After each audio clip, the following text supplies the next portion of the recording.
बिल्लाहि मिनश्शैतानिर्रजीम बिस्मिल्लाहिर्रहमानिर्रहीम। इमाम जाफर सादिक अलैहिस्सलाम फरमाते हैं, अगर किसी इंसान की शख्सियत के बारे में पहचानना है, उसके बारे में कुछ जानना है, तो उनके रोजू से, उसकी इबादतों से, उसके हज से, उसके ज़कात देने से, उसकी कुरान खानी से उसको न पहचाने। अगर उसकी पहचान करवानी है और पहचानना है कि यह बंदा कैसा है, तो फिर उसकी ईमानदारी और सच्चाई से उसे पहचाने। क्या वो सच्चा है, क्या वो ईमानदार है, तो बंदा अच्छा है।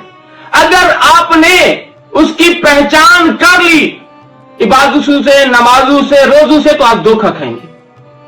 अगर बंदा सच्चा है, ईमानदार है, खैर नहीं है, तो समझ लो ये बंदा अच्छा है। फिर इसकी इबादतें करना, इसके रोजे रखना, इसका हज करना, इसका ज़कातें देना, इसका कुरान पढ़ना, ये अल्लाह के लिए है।